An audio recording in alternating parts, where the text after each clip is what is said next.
touch this. My music hits me so hard, makes me say, oh my Lord. You're listening to Where You Live with Gene Sullivan. Welcome back to Where You Live. I'm Gene Sullivan, broadcasting from the True North Painting Studios. The show's brought to you by Extreme Exteriors and American Family Insurance, the Kim Bennett Agency. As an American Family agent, Kim believes that there is so much more to insurance than the policy itself.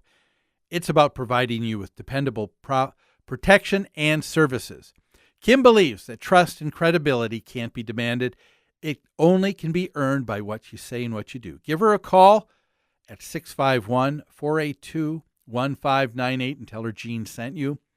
It's time now to hear from the Minnesota Multi-Housing Association. The MHA Minute is brought to you by Start to Finish Maintenance Contractors. Start to Finish provides 24-hour service for all your home and business maintenance needs. Call Start to Finish at 952-259-1219 for your home, for your business, for your peace of mind. Some of the benefits of successful property management. Are you ready? On-time payment of rent, improved resident quality, stabilized income, reduced turnover, controlled expenses, improved financial performance, less property wear and tear, allowance for property improvements, enhanced property value, being proactive, not reactive, better relationships with neighbors, fewer police calls, creating a community, being a great neighbor. These are some of the benefits of good property management. And whether you run a townhome association or you are renting out your condo, duplex, or 100-plus unit building, membership with the Minnesota Multi-Housing Association gives you the tools you need to run your business effectively while minimizing the headaches. Don't be a good landlord, be a great one. Visit www.mmha.com. That's two M's, mmha.com. We're talking about what's happening in the state of Virginia right now. A couple of state legislators are trying to fix a problem that was a fix from the very same body, the state legislature there, from a few years earlier. Apparently, a few years earlier, the state legislature, a few of them said, you know what the real problem with HOAs really is today? It's that board members have too much power. They can just fine the heck out of you, a homeowner, a member living in an HOA, and so we got to put a stop to it. So what was their great idea?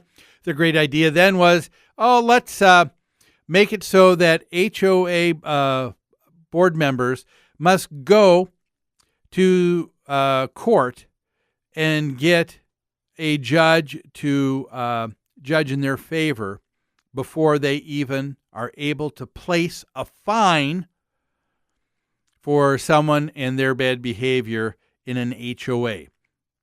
Okay? Now, they did try to say, now, if the governing documents did have something that stated in the declaration or covenants very early on from the beginning that the association board has that power to fine, then you could be fining all along. But most associations did not, and what they have been seeing over the last few years is a huge backlog in small claims court. Things are just being tied up. And so two other legislators this year in Virginia are saying there's got to be a way to fix this. And that is Representative Jim LeMunyon and Representative Mark Sickles. They think they came up with an idea, and that's House Bill 791. What is it that House Bill 791 will do, you ask? Well, they want to allow fines, but they want to be able to restrict fines that can be imposed. So even if you can fine because of how your governing documents are written, there would still be some limits on how much you can fine. They want to be able to change that so you would be able to fine, but never more than a maximum fine of $50 for any infraction. So I guess they don't feel that anything is more serious than another.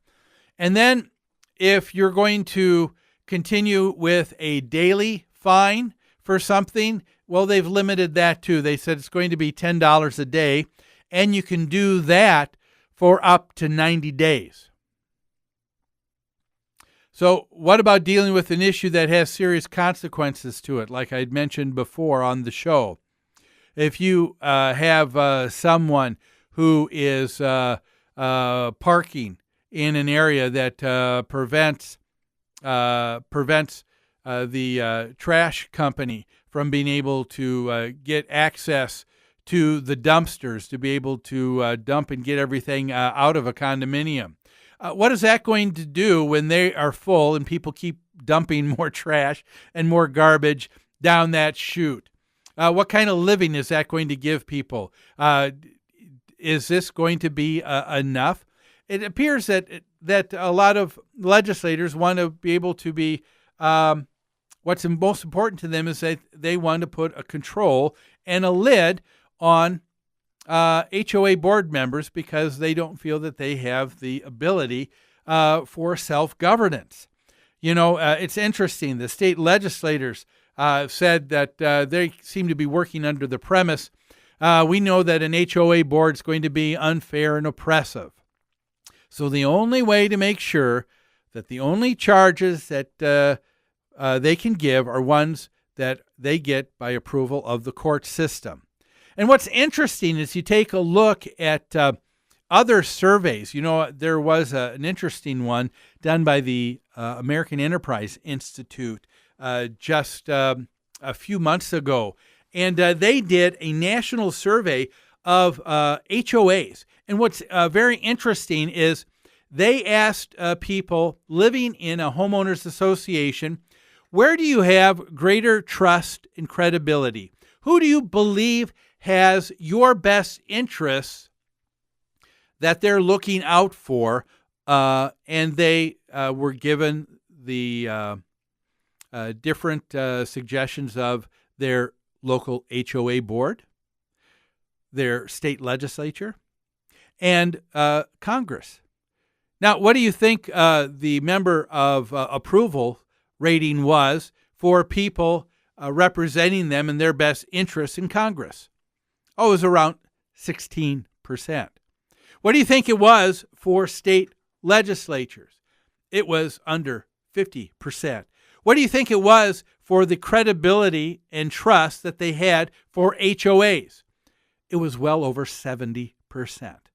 That's right. If you take a look at people and self-governance, they said, we like governance best that takes place that's closest to us.